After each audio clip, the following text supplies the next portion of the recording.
Hello, everyone. Hello, welcome to the book club. Hi, everybody. Happy Saturday. Hello, everyone. Hello, welcome to the book club. Hi, everybody. Happy Saturday.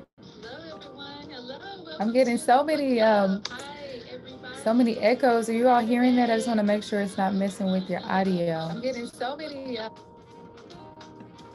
Can you all hear me? We can hear you. Mute the Facebook feed. Okay, perfect. Okay, got it figured out. Hi, so everybody introduce yourselves. Can you all come on video? Are you all able to come fully into the book club? I'm so excited. Does everybody have their books? Is everyone ready? I'm ready. I've been waiting on this for quite a while. Do people still do book clubs? Are we bringing book clubs back? I'm excited. I don't know if I will ever do this again. Matter of fact, I highly doubt I will ever do this again, but I want to encourage you all to do this. You can carry this forward. This is all about each one, teach one, each one, reach one. So even though this is a huge commitment for me, guys, Saturdays is my only day. It's my only day. And I have limited time. But what I wanted to do is I wanted to make sure people actually read this book. Hey, everybody, come on in. If you just got in here, hi. I want to make sure people read this book. Look at this book, y'all. This book is thick and it's not, it's not the easiest topics to read and understand, especially if you're starting from, ground zero. So I really wanted to make sure that people didn't give up, and people read to the end. That's the goal. I want you to complete this book. I was that young, ambitious college student that would actually read my textbooks. Did y'all read your textbooks when you were in school, in high school, in college, or did you just show up, did you just show up to class and try to wing it? Or did you actually read the material before you came? Drop it in the chat. Drop it in the chat. And I hope that you all will come on video with me because this is supposed to be interactive. I'm not just talking to you, we're talking to each other. Okay. I don't care what you look like. I don't care if you have on your pajamas, you're drinking your coffee. Come on in, put your videos on and participate with me in this book club today. Okay. Who's going to be the first brave one to cut your video on and join in with me? And so I want you all to drop in the chat. Hey, Katie, thank you.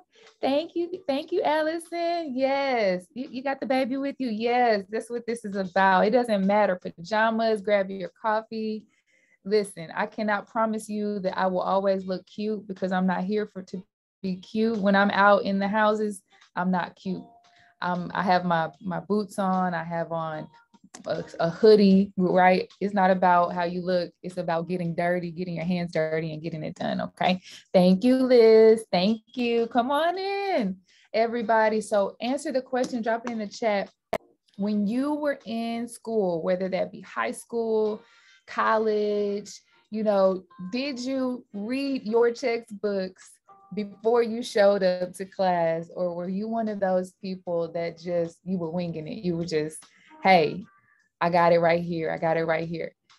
The reason why I say that is because this book is actually a textbook for real estate investing.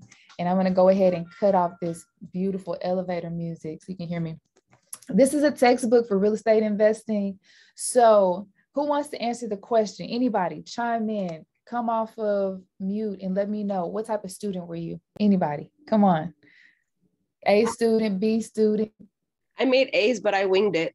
You winged it. Okay, so how do you feel? Do you feel intimidated by reading this book? Have you started? Where are you at in your journey? So the statistics are overwhelming personally, because I'm not a numbers person, but it's been very interesting to hear the personal story and then the numbers that back up what you're saying. Okay, good. Thank you for the feedback. We'll dive into the statistics because I want to hear from all of you all, and I'll try to keep it to 1 hour. So let's just dive right in. I want everybody to come off of mute and just take about 10 seconds to introduce yourself. Where are you from? Why you're here? Just give me about 10 seconds. Okay, we're going to go to Katie next. Hi, I'm Katie. I live in Dallas, and I'm very excited to be here. My brother, he owns properties in Philly and kind of does what you do, Farrell.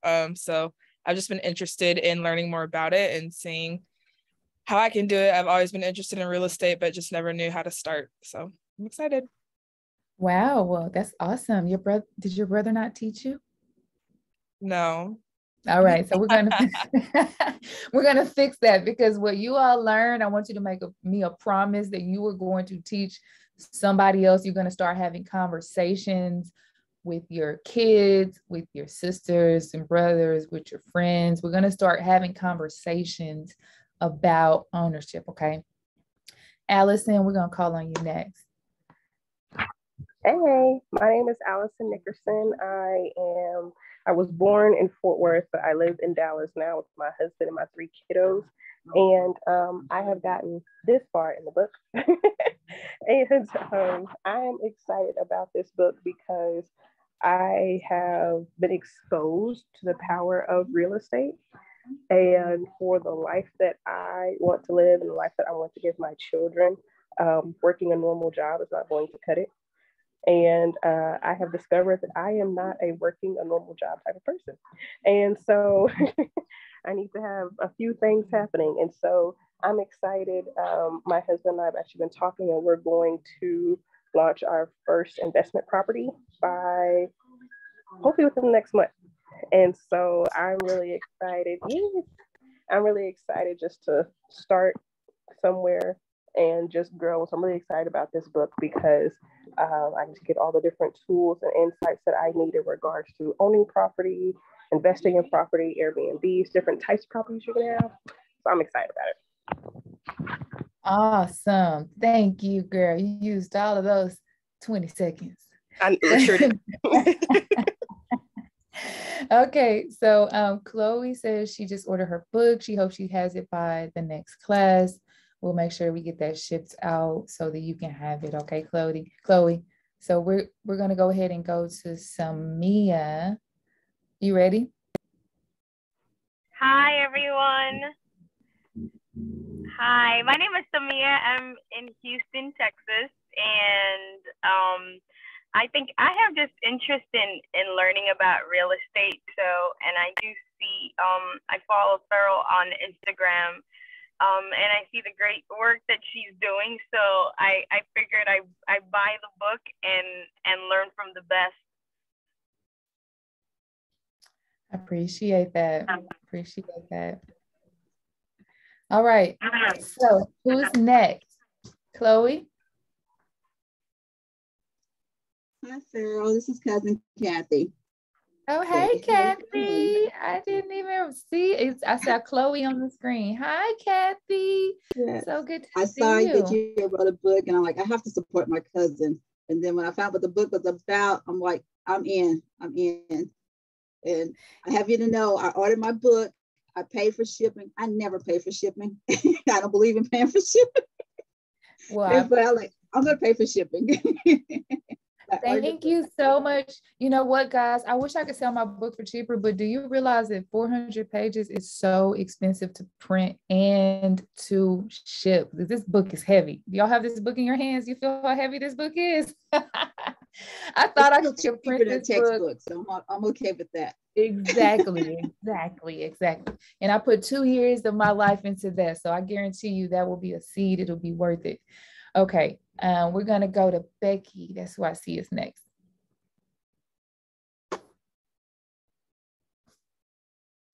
Hi, you're on mute. Join on in. There we go. Yeah, one of my closest friends' husband died, and they were in their 50s, and they had never owned a home. And 2 days after he passed away, she was evicted out of their rental house. And that just made me realize how important home ownership is. And so it's been a mission of mine ever since then to get every person that I know to own their own home. So it's just a real passion of mine. So that's why I'm here. Wow. You know what? I have heard so many stories. I feel that everybody has a story. And when we get to the why part, I think those stories will come out. But that's a really disheartening thing. When you don't own your properties, you're at risk of the mercy of your landlord. So I'm sorry to hear that, but I'm excited for you. And thank you for all of your support. Y'all, if you didn't see, Becky was one of the people that I dedicated my book to. She has been such a big factor in the last 2 years of my life. And just want to thank you and honor you. Thank you so much for everything you have done. And I want to invite all of you. Hey, Clarice, I want to invite all of you out to the Reformers Conference. Somebody dropped that in the chat. I will be speaking. I'm so excited. We'll be talking about ownership, buying houses. I have so much to say on this topic, but I'll also be speaking about the kingdom. I'll be talking about from a perspective of, how God brought me to this place to reform an entire city at the conference. So I want all of you all to come and tell a friend.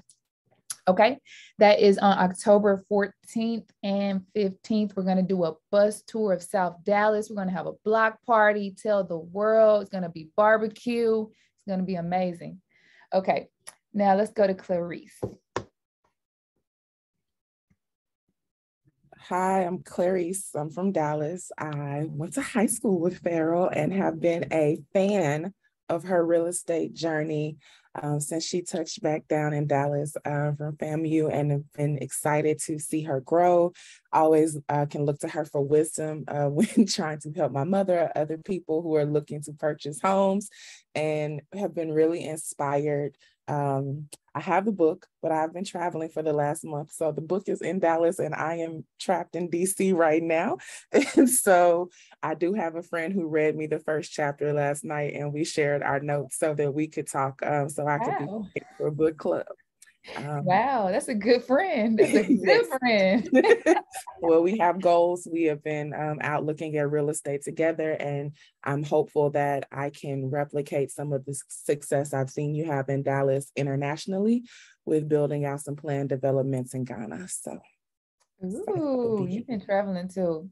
We'll hear more of her story when we get to the why section. Okay, so let's keep it going. We're going to keep the 20 seconds so we can dive into the book. So let's keep going. We got Tammy. You there, Tammy? Yes, I'm here. I'm trying to come in. I'm sorry. Let me see. It's not starting my video. It's okay. Just okay. Can you hear me talk?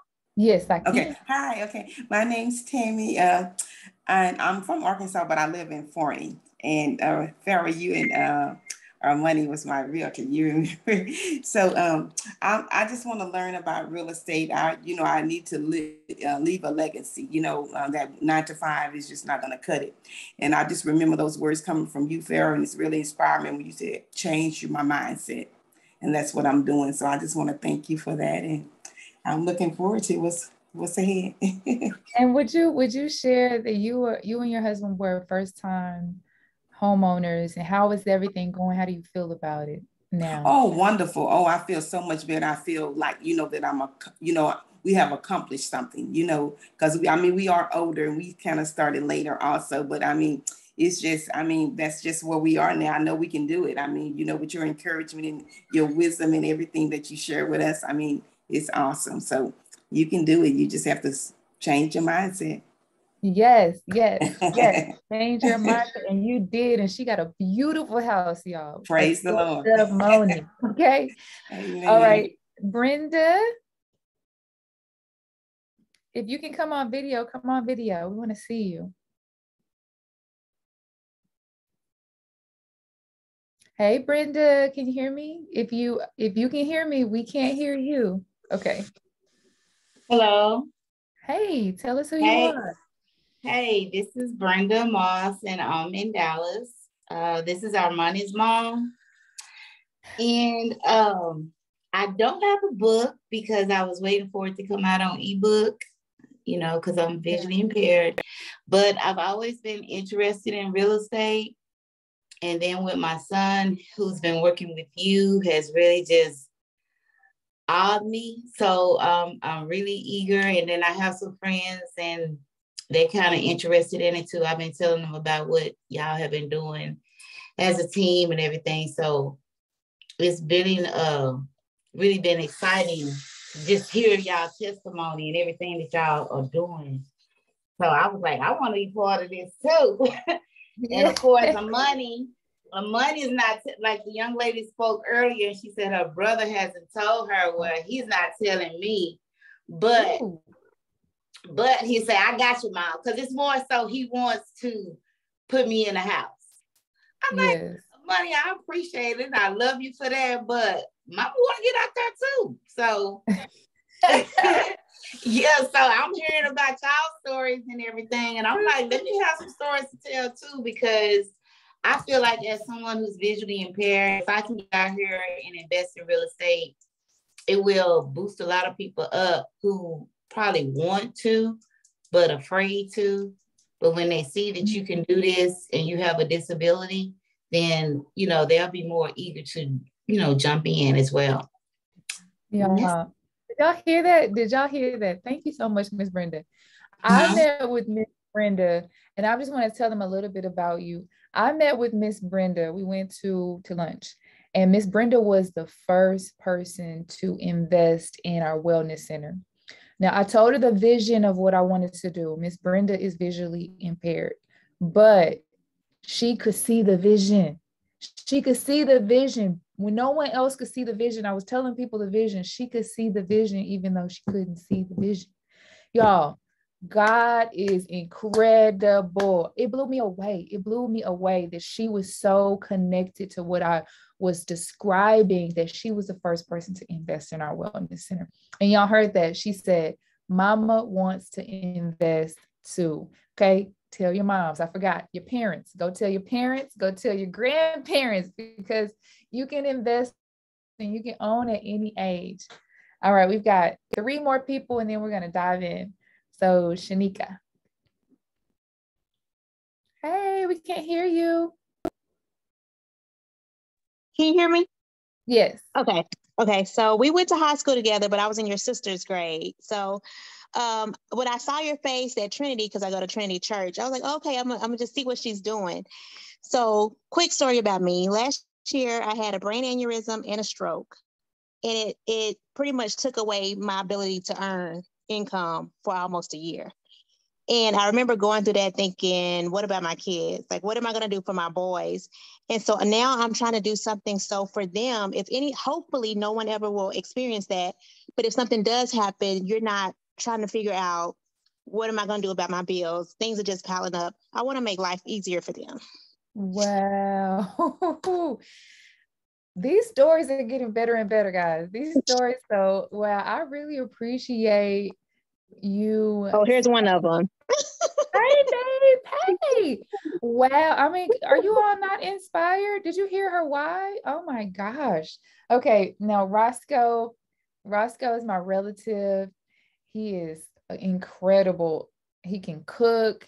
He's just one of those people, like, you don't ever want to travel without him because he makes life better when he's around. Hey, Roscoe. Don't overdo it. I'm so proud to have gotten my book, but I haven't read it yet. And I was very pleased to see that you were going to do the first chapter for me. And I can't wait to get back to see you so I can get an autograph. Okay, wonderful. And tell them where you are. I'm in St. Louis, and I have dabbled in a little bit of real estate. I did have my license. I no longer have them. I'm getting a little old for that. Well, don't worry. You don't need a license to do anything that we're going to talk about. I know. I'm still doing a little bit. Okay, well, wonderful, wonderful. And we have Daisy. Hello. Hi, my name is Daisy and I am in Dallas. I actually work with Farrell. I am the administrative and personal assistant to her. So I got to see the whole journey and the backside of this book. So we thank you all for your support. And I am excited just to read with you all because I haven't read it. But I'm excited just to learn more about this book and how to invest, because one of my dreams is to actually teach first generation minorities as well, especially people who are working towards getting citizenships. So I am just excited to get all these gems and be able to share with other people. Yay! Thank you, Daisy. Y'all, we have a course coming out after this, and Daisy practically walked me through that whole process of putting the course together. So thank you, Daisy. Daisy knows I ask her at least 1 million questions every day. So I appreciate you, Daisy, for making all these posts on social media. Speaking of social media, I want everybody to stop what you're doing right now, grab your phones, and I want you to go follow us. I'm going to show you how to do that. If I can figure out how to do that. Oh, I'm gonna share my screen. Okay, share my screen. And then I'm gonna go here. Okay, so I hope you all can see this. I want you all to go, let's see. Go here to comaclubcommunity.com. If you can go on your phones or if you can write this down and do it later. You go to comaclubcommunity.com. Then you scroll down and you hit join the community, okay? comaclubcommunity.com. And then somebody post that in the chat. And then you hit join the community right there. Once you get inside the community, I'm already in the community. Right now it's free. But inside the community is where you can post all your questions for the book club. So as you're reading it, this doesn't have to be on Saturday. If you're reading the book and you say, I don't know what you're talking about, or I have a question, or I have a comment, go into the club and I want you to post your questions there so I can address those. Also, this is where I'll make all of my announcements. This is where I'll let you know when the course is ready. This is where we can communicate with one another. The whole point of the Comma Club community is to create a group of like-minded people so that continuously we can support each other as we build our commas. So my mom said she didn't understand what Comma Club meant. Commas are between the zeros in $1,000, you know, 100,000, $1 million, $1 billion. The only difference between those numbers are the commas that are in between them. I had that revelation when I was sitting right at this desk at 3 a.m. a few years ago, and the Lord he just dropped wealth upon me. I literally, from that moment, I have always known that I would be wealthy. I didn't see it in my bank account, but what happened was I had a mindset shift. And what I learned, the revelation that I had, was that there's no difference between working on a $10,000 real estate deal and $1 million real estate deal. There's no difference. There's no difference if I sell a $100,000 house or if I sell a $5 million house. The process is the same, right? But we get so afraid when we see these numbers. It's like, if you see a number that's bigger than something you've ever worked with, Or if you're spending money that's bigger than you've ever spent, it's, you almost limit yourself and you're like, oh my God, I'm terrified. But I had this revelation that there's no difference. The only difference is the comma that's in between. So in the comma club, what we're going to do is we're going to start with, some people start with no commas. You have like less than $1,000. You're going to start with no commas, which you won't be surprised because the average American family has less than $1,000 in savings. Okay. So you're going to start with no commas. We're going to work our way up. We're going to grow our commas together to get to that one comma. And we're going to cheer each other. Yes, I made it to one comma. I got my savings. I'm building. I'm growing. And we'll talk about why. And then you'll get to 2 commas where you're at that $1 million net worth. You got $1 million net worth, right? It's not hard to do. So we're going to talk about how to get to that second comma. And then what we'll all be striving for is that 3rd comma, which is to be in the billionaire range, because, right, we are talking about carrying generations with us. We are talking about carrying our neighborhoods with us. We are talking about fixing big problems that can't be solved with $1,000. Okay. So what we're going to do in the Comma Club is we're going to think bigger. So if you haven't joined, go in, join Comma Club. Next, if you want to buy the book, if you already got the book, if you want to share the book, if you want to bring people into this book club, I want you to write this website down, wemustown.com. It's the name of the book. It's the name of the place where you get the book. It's not on Amazon. It's not on the ebook yet. But if you just remember the name of the book is the website, tell all your friends to order the book. Awesome. And then we have a Facebook page. It is Facebook/Comma Club Community. Okay, so somebody dropped that in the chat. And that is where I'll repost these live streams. You know, if you see anything, would you do me a favor and share it, right? Because it's maybe 12, 15 of us in here. I can have up to 100 people in this group, and I want it to be maxed out, okay? And then I think that's everything. The Instagram is Comma Club Community, okay? So somebody drop all those links into the chat. And now I want to do something fun. I want to show you all some pictures. I want to show you some of the houses that I bought. And okay, take a look at this house. This is one of the first properties. Can you all see that?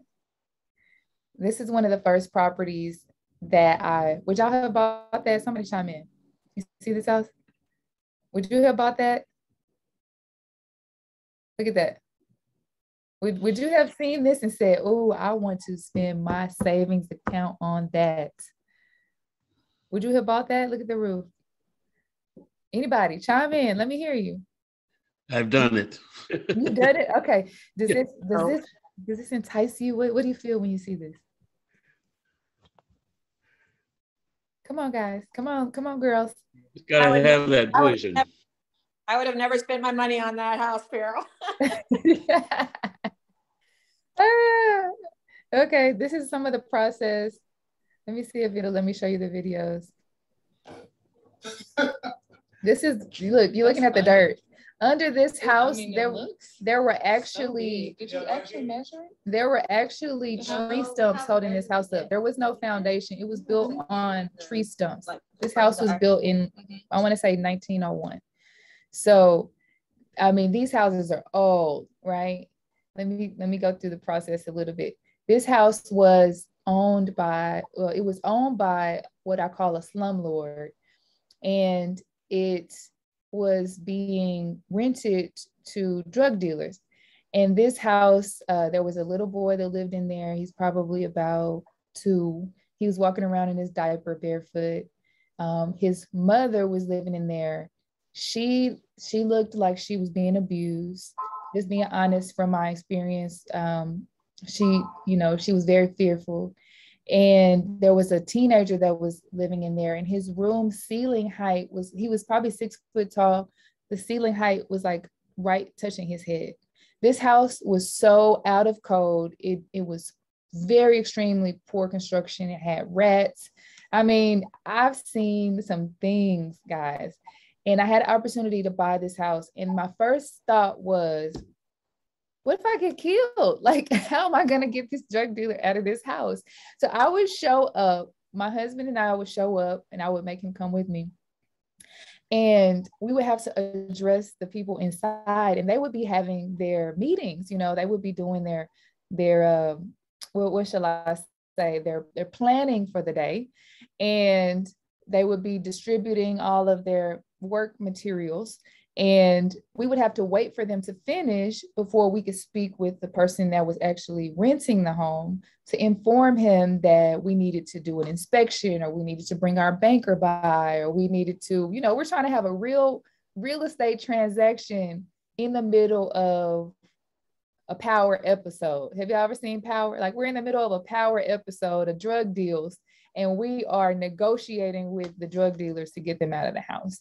But you know what? It ended up working out because they understood that this was just business, and we were protected. You know, we were always praying, and we ultimately were able to go in and renovate this house. We put in a new foundation. Let me just go through. So this is what it looked like before. The grass was, you know, there was flooding in the yard. That was me. Look at me, y'all. See, I told y'all I don't get all cute when I'm working. And I just wanted you to kind of see the before, so you can understand that real estate investing is not always going to be this glamorous. Look, that was the bathroom they were living in. Can y'all see that? Is it clear for you all? It's not always going to look like this glamorous experience that it may appear to be. It's hard work. That's my husband right there. And sometimes you're going to face complex situations, but when you're driven by your why and you know why you're doing something, you stay focused and you don't become deterred when you face challenges. You know that there is a purpose and there is a reason. And I would encourage you that your only reason should not be money, right? Look at these houses.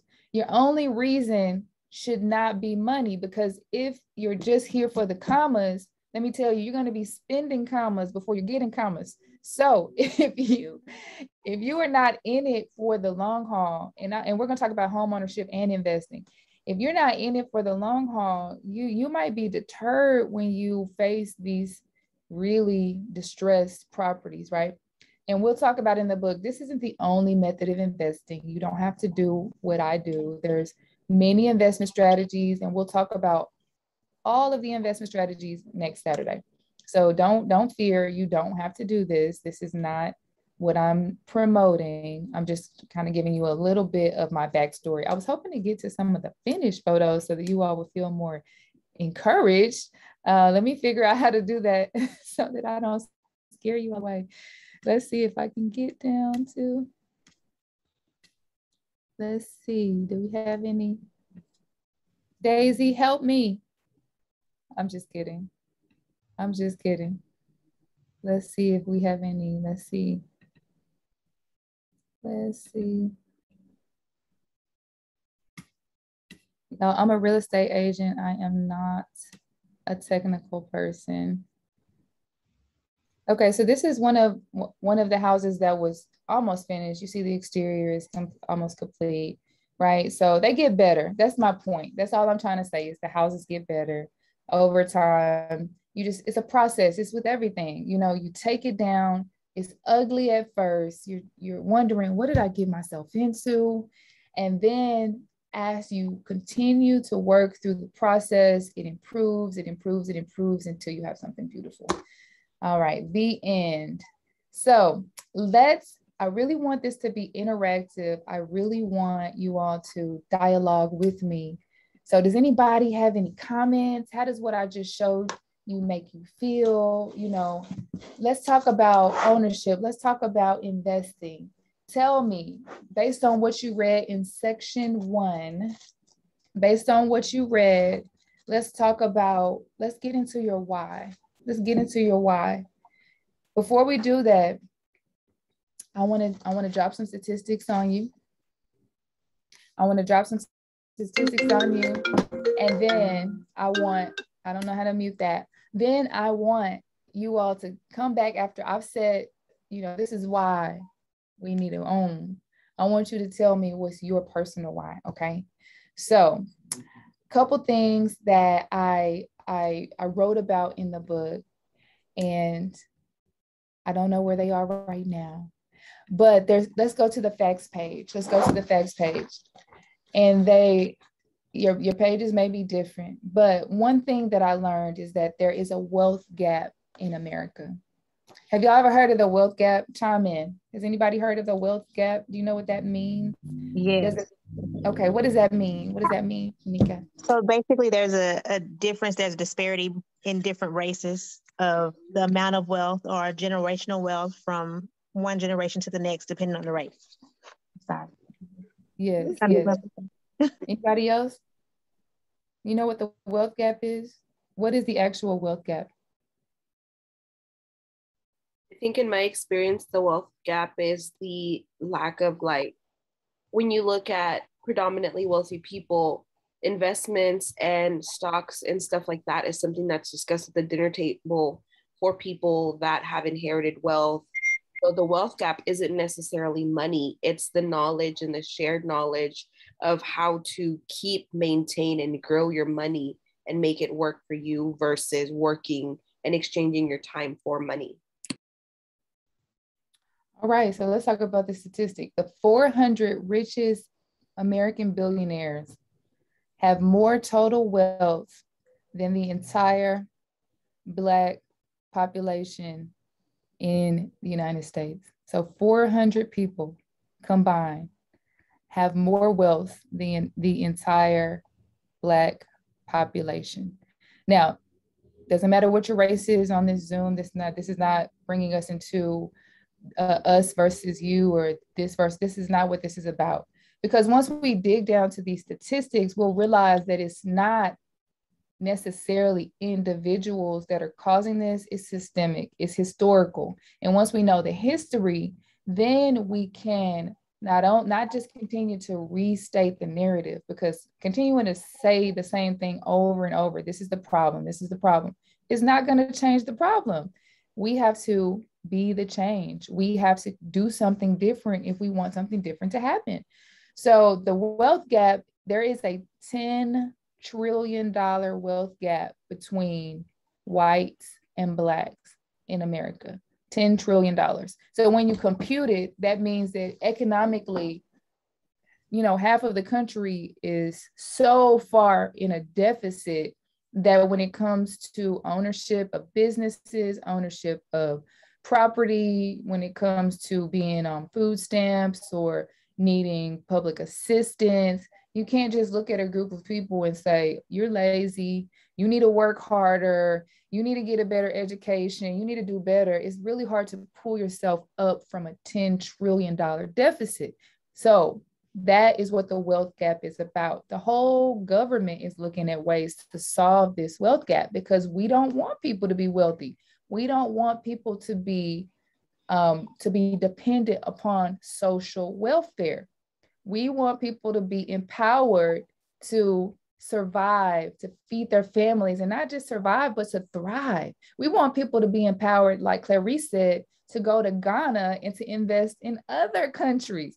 We have every capability that we need to in our minds. God has given us everything that we need in our spirits. So now all we need is education and resources to get out there and execute it.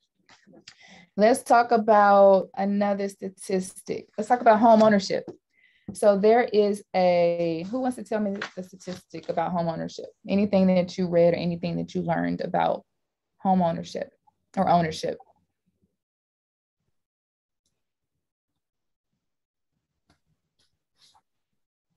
Don't all speak at once. All right, so if you didn't have your books, there's a 30% gap in home ownership between whites and Blacks, and there's a 26% gap between whites and Latinos. So that just means in general, Black and Hispanic families, they just don't own property as often. And there's a reason why. That we talked about this, I talked about this about the Bank of America program with Spectrum News this past week, that I believe the statistics is 29% of African Americans are denied for their home loans. So even the banks know that they've got to do better. Like, why are we denying all of these people? It's not that they earn less, right? The income difference is not that great. Why are all of these Blacks and Hispanics being denied loans? Well, historically, you'll read in the book, there's been so many, and it's 27%, I want to be accurate, a 27% loan denial rate. So that's more than a quarter of the people that applied, even though they're qualified, they get denied. And so when we talk about things that were called redlining, has anybody, what is redlining? Can anybody give me the definition of redlining? Anybody? Roscoe? Okay, it's like putting us in a box or putting a particular area in a box, and you wind up with higher interest rates, higher or no possible way to get into that box. You're just kind of locked out. Locked out of the box. Okay. Anybody else? You ever heard of redlining? No, you have a computer, so you can Google it if you want to. You know, you can cheat. Pharaoh, this is Amani's mom. I think it's where it's discriminating against certain people. It could be mortgage, it could be a lot of different things. And I think a lot of it's done in the inner city area, like the inner parts of Dallas or wherever. Something like that. But I know it's discriminating against certain people. Yes. Okay. So good. So historically, there has been fair housing laws that have been written all the way back into the 1950s that protect certain classes of people from being discriminated against.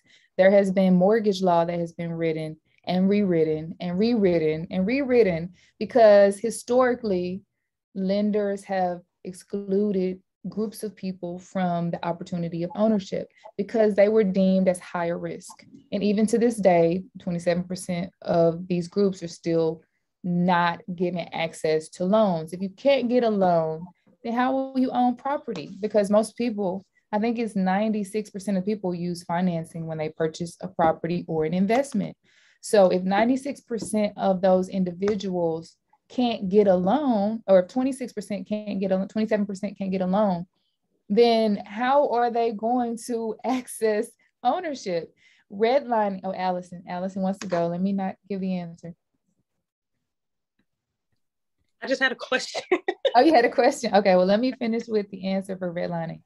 Redlining was when banks would take a red marker. It was actually a law where they took a red marker and they put circles around certain neighborhoods, and they deemed those neighborhoods as higher risk lending areas. So whenever a bank underwrites a loan, they're going to underwrite it based on the risk of that loan. So the risk was not based on the actual borrower, it was based on the location that the property fell within. And so typically those red lines were drawn around Black and Hispanic communities. So if you lived in an area, let's say a South Dallas right now, or you lived in a DeSoto, or you lived in an area that might be predominantly a minority, the banks would give you a higher risk rating, which means it would be more difficult for you to obtain a loan. Also, you could just be automatically denied. And I've had that same thing happen to me in 2020. Like, can you believe that I applied for a loan for South Dallas 2 years ago, and the bank told me, we don't make loans in that neighborhood. That's illegal. We don't make loans in that neighborhood. And they literally gave me a map with circles drawn around the map. And they put numbers in the circles, and they ranked the areas. Number 1, this is where we want to make loans. Number 2, this is, 2 through 4, we will consider making loans. Section 5, we absolutely don't make loans in that area. I couldn't believe it. And they put it in writing that in an email, we don't make loans in that neighborhood. These things still happen. Okay, so historically, when we look at these statistics, I really wanted to dive in. Does anybody have any other statistics that stood out to you? You can just flip into your book. It's going to be somewhere around page 25, 26, 27. Did anybody have any statistics that stood out to you?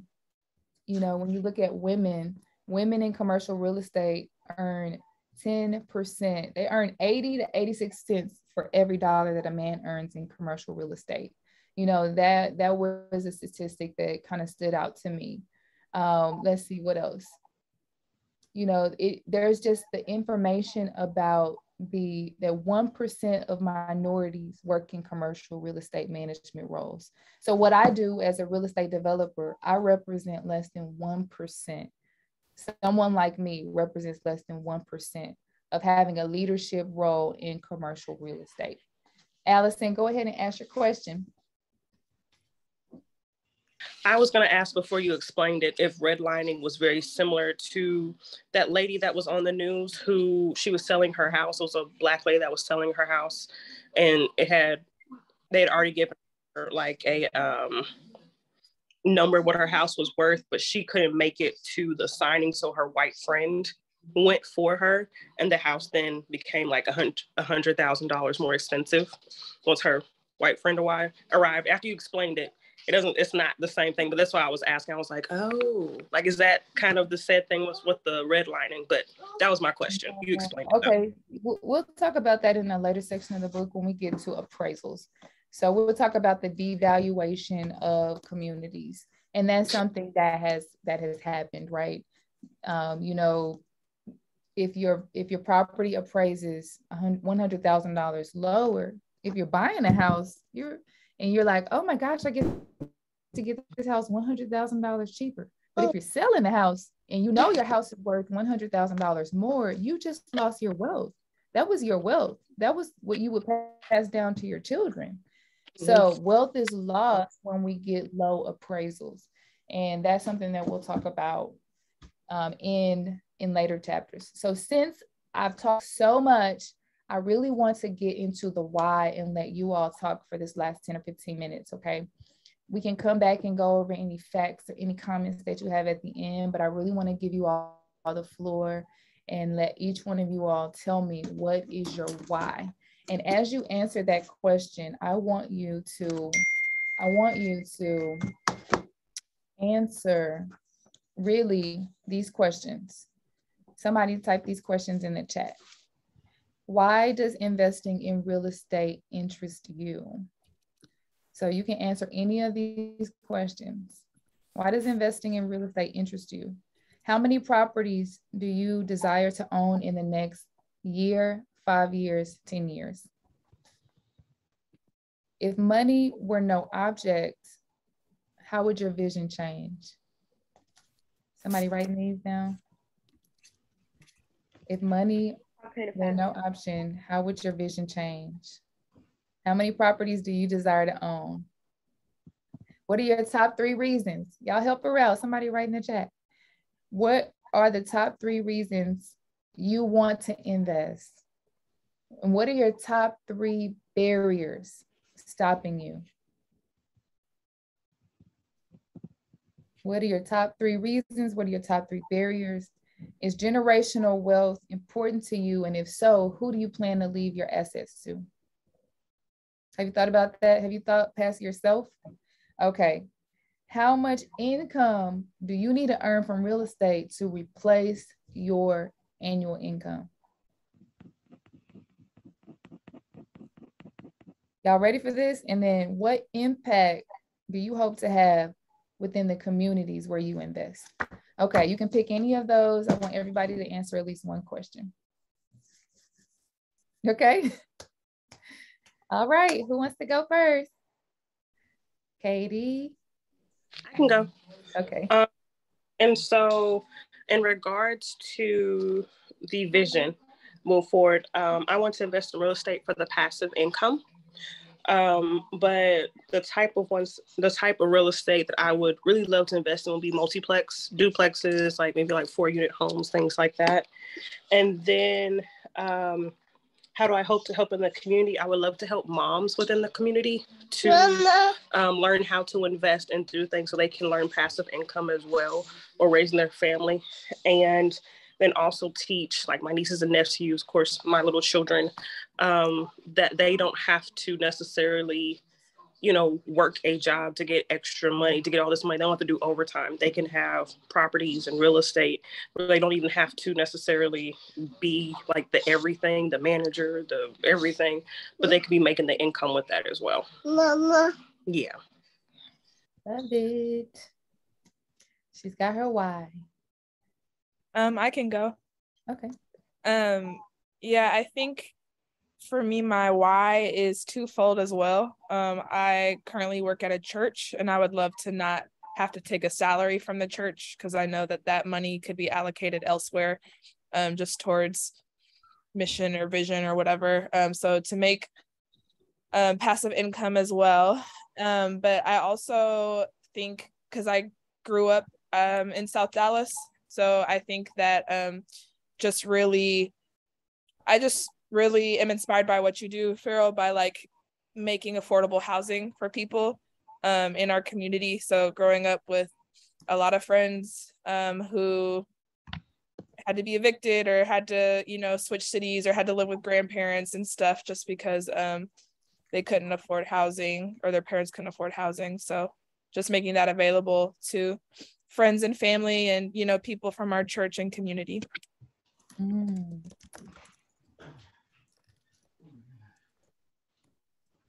Great. I'm just taking notes. Wow. You have a great why, great why. And did you say how many that you want to? No, but I would love to get my first investment property next year and then maybe just like keep doubling that. I like the way that sounds. Let's do it. All right, write that down. Write that in your book. Okay. So what's next? Now y'all keep going. I have to close my door. My kids are talking loud, okay?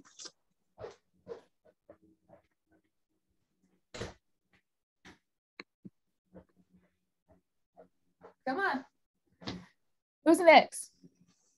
I can go. I think for me, it's a double-sided. So I grew up being evicted like every 3 months. Like we would sleep in cars, would sleep on restaurant benches.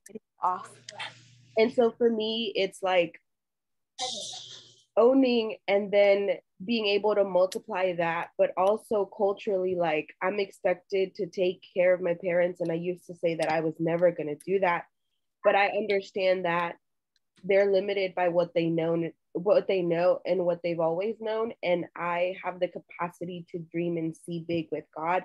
And so I no longer see it like as a responsibility. I see it as an honor and a privilege to get to soar above high levels as an undocumented immigrant in America and change the trajectory of the statistics that I fit into by investing in myself and investing in my community, and just being able to be a pillar where my community is concerned for solutions for poverty, and just the gentrification that's happened in South Dallas.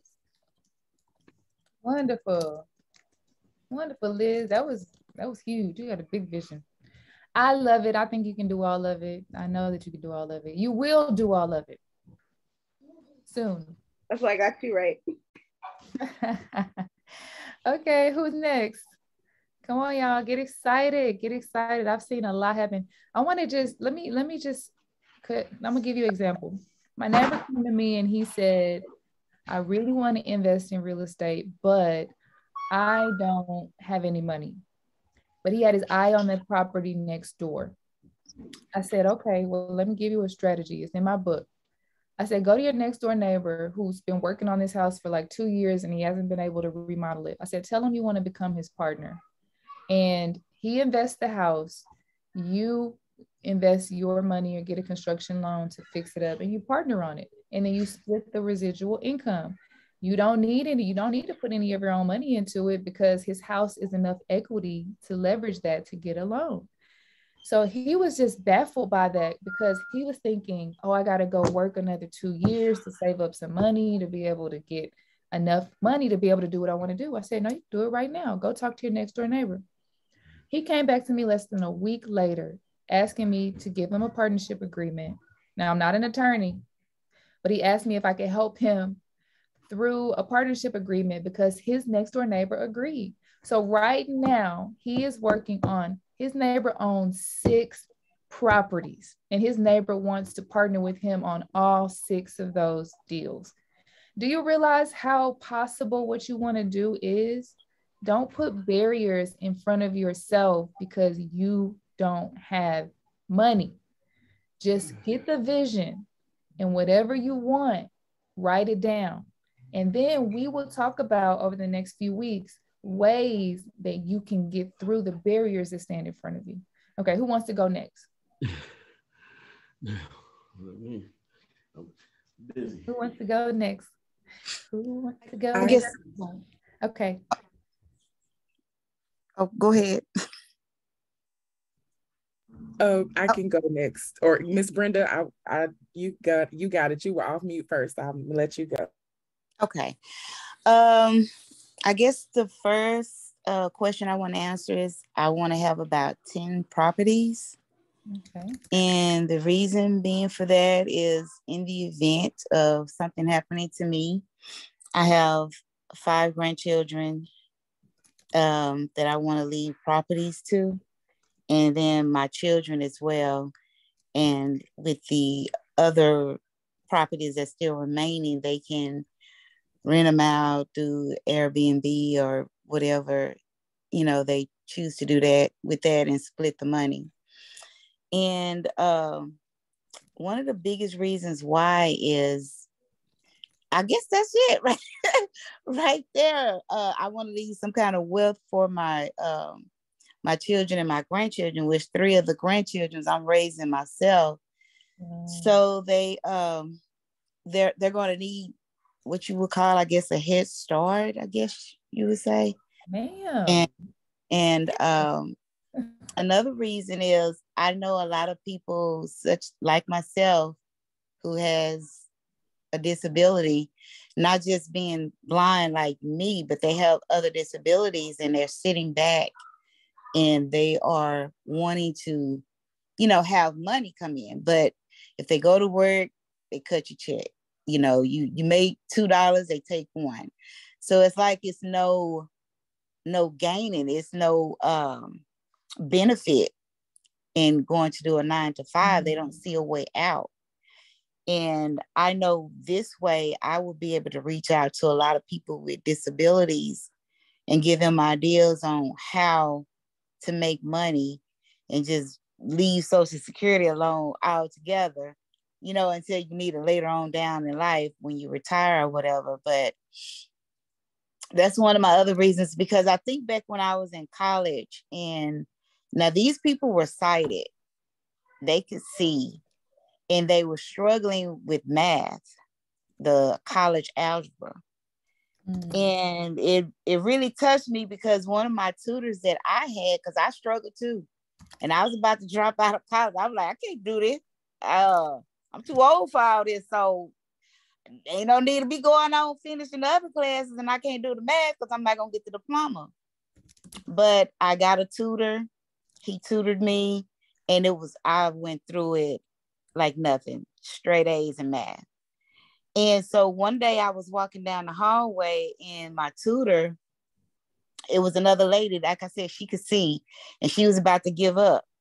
And he said, you see that lady walking by right there with that cane? She was in your shoes right now. And today she breezes. She makes straight A's in math. Just go right through it. And so I'm saying that to say, I know when people look back and they see someone with a disability such as mine, and if she can do it, I can do it, they'll have that type of mentality. And that's one of my main goals in life, is to help people. I'm a server, so I like helping people. Wow. Thank you so much for sharing. You are so, you are inspiring, Miss Brenda. You are inspiring. Thank you. I think that Becky, you need to write her down for next year's Reformers Conference, because We didn't even think about disabilities and how you can reform that space. That is incredible. So thank you for sharing. Who wants to go next? And if you have to go, I won't hold you. Make sure that you read section 2. You probably can't get through all of section 2 because it is the longest section of the book, but read about investment strategies, and that will be all we discuss next week. Okay. It is a little bit complicated, so I encourage you to read it first so that you can get my advice, because that's what I'm here for. I'm here to help you all, and this will be the only time I do this. So make sure you read it before so that I can answer any of your questions or we can discuss it, okay? Who wants to go next and give us your why?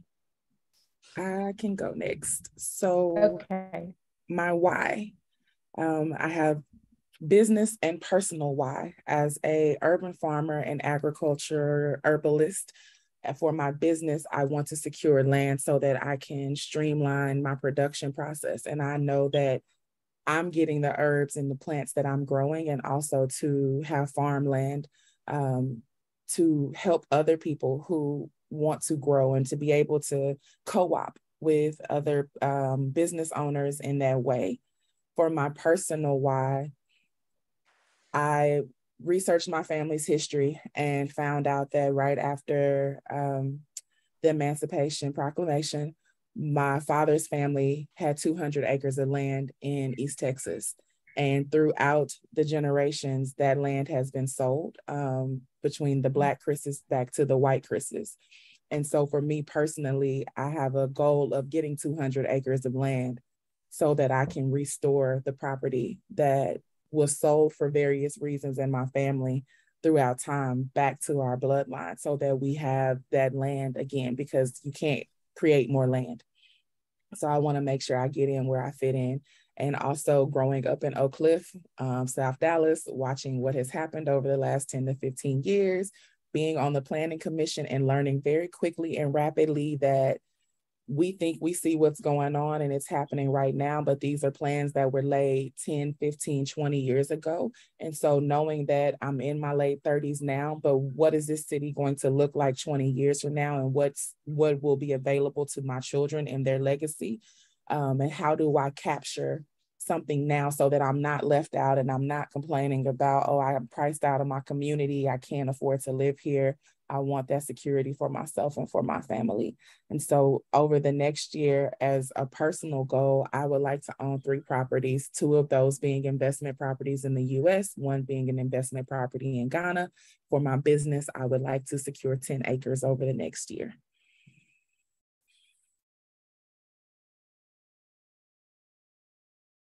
One property in Ghana, 1 property in the US, and 10 acres. Mm-hmm. Oh, perfect. Wow, you got big goals. And you can do all of it. I have no doubt about that. Don't be afraid. So who wants to go next? Sorry, I've got to leave you. I got an appointment at 1 o'clock and I'm running a little late here. That's why I've got bye. No I've got a house that I have somebody coming to do some work on. So awesome. Well, get okay. to work. I know I took you Saturday. Thank you so much. Where are the guys? I know we've got to have guys that are interested. I'm here. My name is There's a guy Tarad. here. There you are. Okay. Very good. My name is Tarad, and I want to thank Clarice for she showed me the book that she purchased from you, and that's how I became involved and purchased your book as well. But my why is it is my mission in life to create opportunities for other people, and as it relates to real estate, doing that through community and community development, and so that's what I aim to do. In the interim, my goals is to get involved with cash flow properties, because I need to acquire capital, and I want to make sure that if I need to stand on my own, even though because I work for the government, I know some things that we can do similar to what you're doing, Farah. We could get financing, but if I want to stand on my own, I want to have the capital to do so, to ensure that we own everything outright. And so that is my ultimate goal. That is my why. Currently, what I'm working on that I want to wrap up before the year end is my Big Mama house. I'm born and reared in South Dallas off of Oakland Street. I went to the Great James Madison High School, and it's amazing that you own the building right across the street from it. So I'm just inspired by what you doing in South Dallas. My mother's house that I grew up in, and that is my goal before the year end. So thank you all. I appreciate this and this platform that. Yeah, thank you so much. And Roscoe, I know you gotta go. You know, Zoom etiquette is you could just go when you gotta go. So don't feel like you have to say goodbye. It's been enjoyable. Okay, see you. Talk to you soon. Bye now. Bye. Thank you, Sherrod. Yeah, let's all do it. Let's all do it. Let's do South Dallas. Let's do Ghana. Let's do Cedar Hill. Let's do everywhere. It doesn't matter where you want to do it. Let's do it. Okay, who else hasn't gone? We got a couple more people. You're still on here. Let me hear what you got to say. Hi. I'll talk. Is there somebody else on, or is it okay? You go. I have a couple of things. One is to help Katie be, to do this, so to come alongside her and partner with her and use some of our investments. I'm embarrassed that we made the salaries we've made, and that we're the age we're at and don't have more investments. So have a lot of time to make up. But also, I think I talked to you about this, Farrell. We're trying to start a Hennessy Family Foundation, and my desire would be to help people with that $5,000 to $6,000 that they need to actually close and get all the things done. Sometimes just that little bit of money can help people, make the difference between them being able to, sign the papers and get in their home. So I have a few different things here, but so for me, it's not as much I want to own them and run them and do all of it as I want to help other people do that. So however best I can do that, whether it is through buying or whether it's using my influence, raising money to help other people or to help Katie. So I'm not real clear yet on exactly what my why is here. So. Well, those are all good whys. So I don't know if you all heard her. She has a foundation and she wants to take money that she raises and she wants to give down payments to people, give down payment assistance. So what I've seen is that probably the biggest barrier of ownership is that down payment. And so a $5,000 difference can make somebody an owner. It really can. I have a buyer right now. They have to bring $4,300 to close. They don't have it. So, I mean, it's like you've checked every box, you've met every other hurdle, but $4,300 can literally stand in your way of having a generational asset.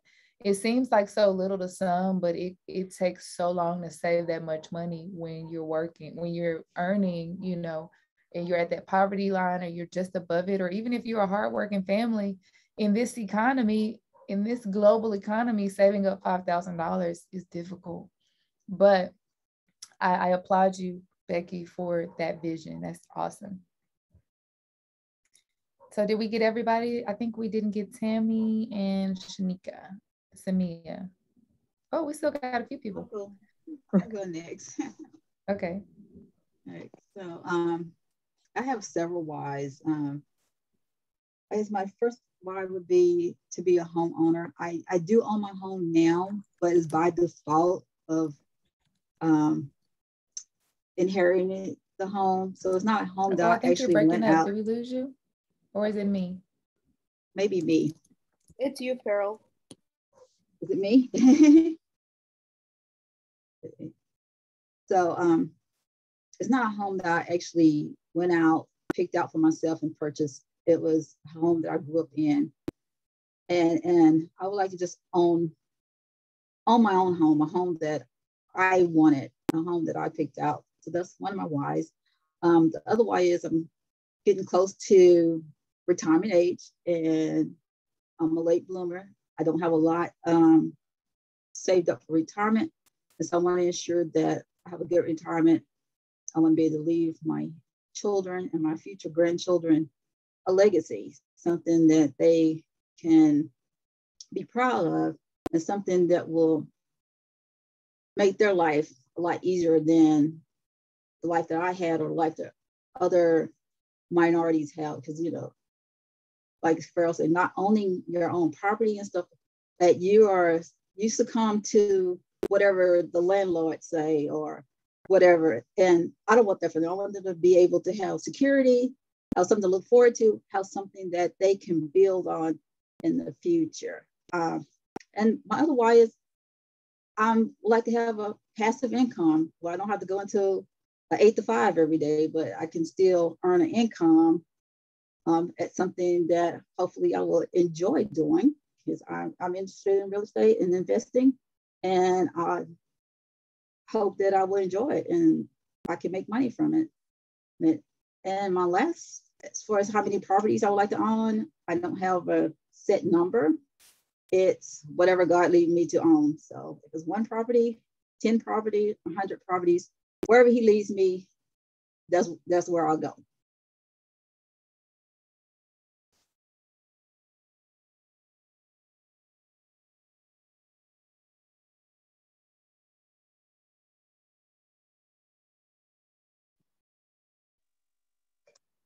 Hi, this is Shanika again. So I spoke about my children, which is my real why. Like I want things to be easier for them. So I bought a home in my 20s.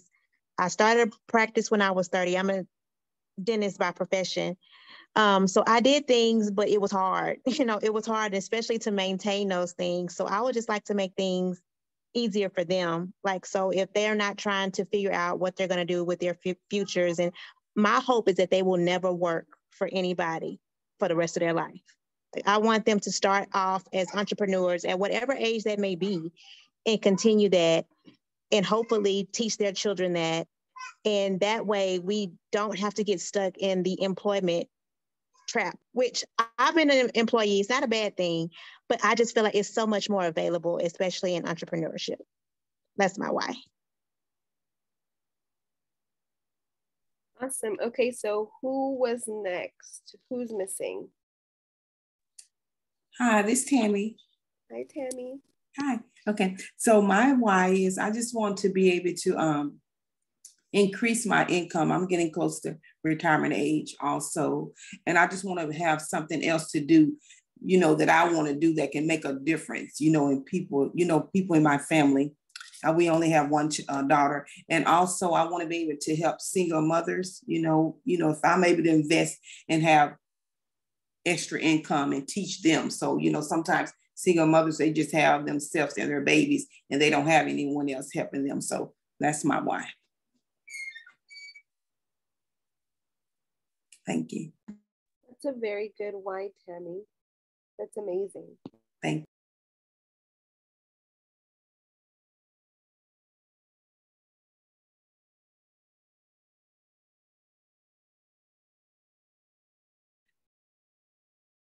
Are we missing anybody?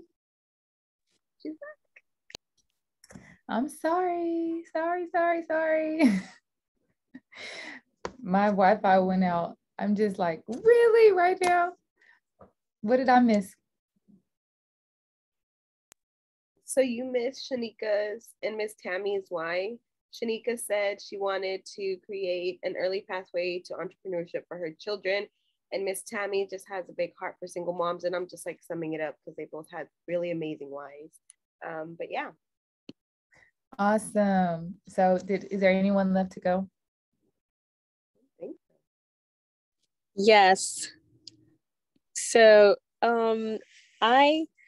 basically I see a lot of, like especially a lot of older family members, in my family worked for so many years for a job, and not that a job is bad or anything, but they've worked for so many years, and sometimes you don't have enough income at retirement, and but they keep working and some don't have property, and I look at it that to me it's kind of sounds very painful, and so I don't want to go that path. I think now's the time that I have to start thinking about creating passive income, not for only me but for my family to benefit from, and own property that the next generation can take over, something to call my own instead of continuously renting.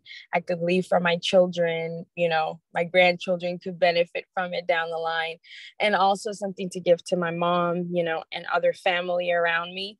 And I guess for other people in the community that could benefit from. So just, creating passive income. So I think that's where my interest in investment stems from. As for other things, I'm not so sure how it's all going to happen, but I'm ready to learn. Well, that was very good motivation. And I agree with those reasons as well. For many of us, I don't know if you feel like you've been in that rat race of just, if you weren't born with that, if you were not born with that hand up, if you weren't born with someone giving you that ground to stand on. Many people they have to start from scratch every generation, right? Because the generation before them was barely making it through one lifetime with enough resources to sustain that lifetime, right? And right, you're like my father, when he died, he had debt, he had debt to pay. So you're not only leaving that generation, your debt does not go away when you pass on. It just passes on to the next generation or the next of kin.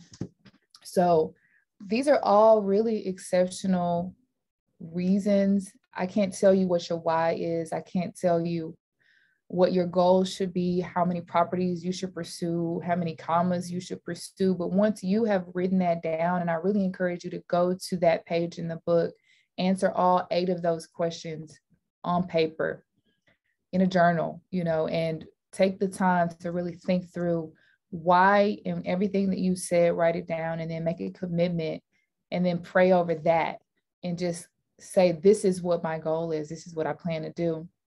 Because what I thought I could do in 10 years, I've done in less than 2 years. So we have to think bigger. Even the things, once you get to that why, and then you get to the what, this is what I want to do. This is how many I want to do. Just realize that what your starting point, you can outdo that, and you can continue to evolve what your why will be as you grow, as you learn. You can make adjustments. You can start off and say you want a multifamily, and then you can move and say, I really want farmland. You can go as high, as wide, and as different as you want, because my why has evolved. When I first started, and you all can feel free to drop off as needed.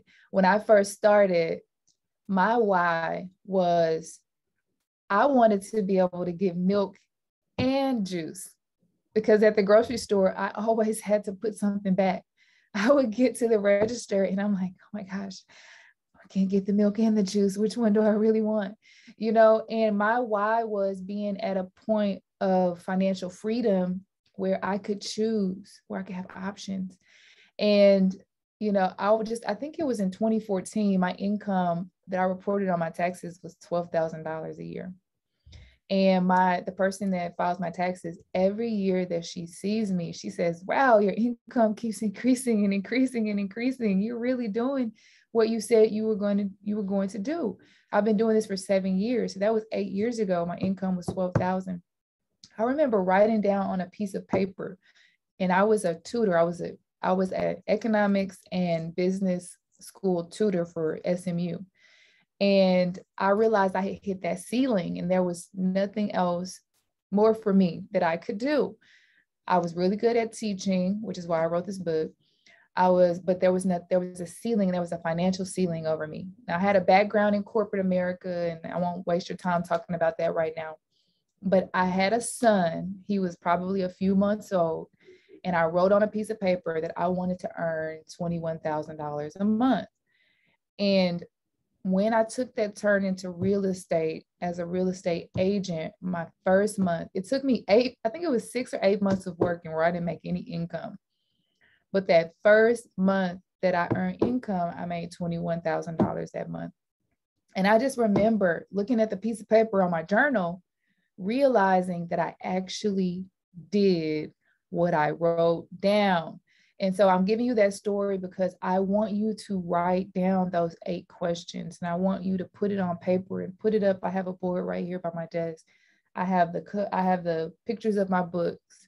I have names of things that, you know, titles of things that God has given me to do. I just write it down. And then over time, I'll be able to look back and say, wow, I did that, or I outdid that. So that's a really crucial part. And what else do I want to say? My why evolved, right? So it just started as something really small. And then when I got into real estate, I wanted to sell luxury real estate, just like every other agent. I want to sell $1 million houses, and I want to go to Highland Park, and I want to, you know, just be able to, you know, just be this luxury HGTV real estate agent. And my why was, I just want to earn a lot of money so I don't have to be poor anymore, right? That was my why. My why didn't evolve to other people until probably 4 years when I was in real estate. And so that's why one of the questions in my book at the end is, who do you intend to impact with your wealth? Because the money is for a reason. You don't just receive millions of dollars for yourself. What is your why? Who is it for? What are you going to do with it when you obtain it? So my why became my community. When I started to see the issues that first-time homeowners face, I realized that my why was, I'm going to train all the first-time homeowners, and I'm going to help them obtain a home. Then my why became, I'm going to teach all of the first-time investors to own property. And my why just continued to evolve and evolve and evolve. So I just want to leave you with that. There's so much more that I can say. I hope that something I've said has inspired you today to keep reading, if nothing else.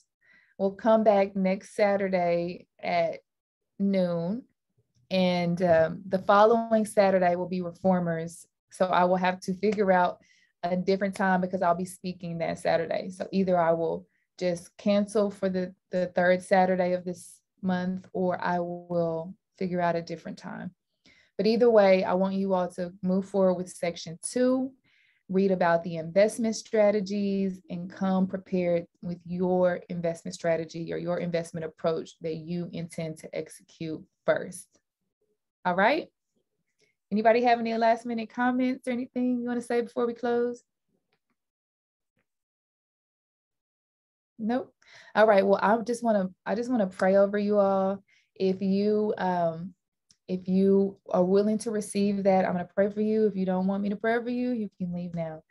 So Heavenly Father, I just want to bless these people, every single person that has a dream to invest, has a dream to own. I want you to loose upon them the power and the grace and the authority to govern land and territories. I believe that the same grace is on my life for ownership is coming upon their life. And I bless them that every goal and every dream that they have in their heart would come forth now, and that they would be able to not only pursue wealth, but they would be able to subdue wealth, and that money would be at their command. And I just pray, God, that even before the end of this day, that you will increase their vision and their thinking, and that what they desire would increase, and that their dreams will become bigger, God-sized visions. In the mighty name of Jesus, I pray a blessing over them. Amen. All right, y'all have I was trying to unmute.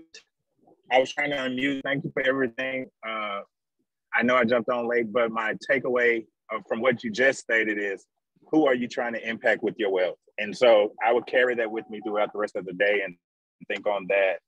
So I appreciate today. Thank you so much. You're welcome. You're welcome. Have a great Saturday. See y'all. See you next week. Carol, thank you. Thank you, Samia. See you next week. Thank you so much. Have a great day. Thank you, everyone. Have a good one. Okay, bye-bye. Spread the word. Share, share, share. See you.